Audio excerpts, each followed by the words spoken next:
Wakwambililia oma skulu mabingwa kwa atamu wake elimu ma junior secondary school county ya Makueni nimeyaba majesa kusiokele skulu mbikia ila serikali kusela muvyani wako mandika wa TSC yako mandika kutoa kana permanent and pensionable bainena na andiki mama voice na wakuandamana mbikama viside manzama ya TSC sub county ni kebadhokanyo si county ya Makueni alimuane ma lalamekianza maisu kwa makunenga na yamoloto wako tiulona wetete alimua alama minete kuthukuma ungua contract kwa mwaka umwema yailete kuandikwa ingi ungua contract kwa mwaka wa Keliken.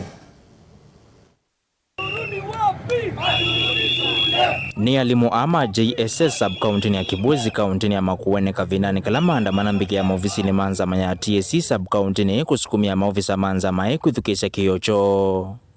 Maiweta wiola methitwe maithukuma kusomethia mathiwa ma CBC ndio anene na ilovila methitwe mayivwa. The workload that we have in schools, too much. It is too much. Yes, we cannot bear that workload. Imagine 2 teachers handling 2 classes. It is impossible. Yes. And we cannot pretend. The other issue is about our environment at which we are operating. It is not worthwhile. Kilungu chambe cha alimu ama JSS chandiki ungua contract ya mwaka umumwini wakele mwaka muvitu vala contract iswina dhile mwini wakele mwaka ni itambile na sukumia nzama ya TSC kumandika ingi ungua contract kwa mwaka ungi umwe hindi alimu ama thikotine kulena na ki vala koti na weti ya maile kuandika ungua contract kwa mwaka ungi vala yumaende kusukume ya maande kwa kutoa kana permanent and pensionable. Na kwambatiwa musala wakumana na kila meweta methita mayivwa musala munini. The token that we are being given, it is not enough. It is not enough, and we want to tell TSC that they must respond and the government to these teachers who are suffering. 17,000 is very little. It cannot make our basic needs. We cannot manage to purchase our basic needs. Yes. We cannot take our children to school. Yes. We cannot support our parents. Yes. We cannot, even we have become pathetic in our community. Yes.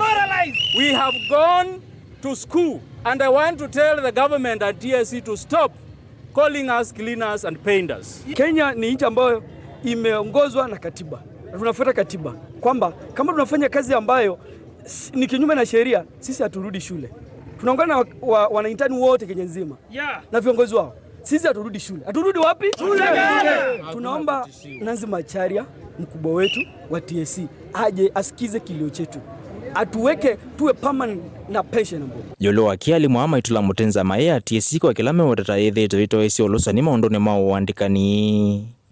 Maisanganiki ya maniwa alama someta walimu alama na amini ya maskulu yumetokemea kuandikwa mbewa alama amini te skulu vinda ya sayina va Vietnam. Wamenyamaza na mwaka wetu unaendelea kuisha. Inaweza kuwa hakuna popote ambapo tutapelekwa, ni kama tupo kama ganda la mua. Kwa hivyo tungeomba TSC, sisi tuko hapa ili tusikizwe, tuweze kupewa haki yetu. Tunaishi maisha duni, mazingira duni huko tuliko tupo vichakani huko. Tunaishi maisha ambayo hata hatujui mbona tulienda shule. Kwa hivyo tafadhali, sijui nimwambie president, serikali yenyewe kupitia kwa TSC wasikize kilio chetu ili tuweze kufanyiwa ambayo yanawezekana. Haya masomo ambayo mnasema hata yako kwa JSS, bila sisi kutimiziwa haki yetu, tutakuwaje hata uhuru kufunza wanafunzi wenyewe? Mutongo TV kuma Kibwezi kaunti ya Makueni. Njeneta wa Ken Mulinga.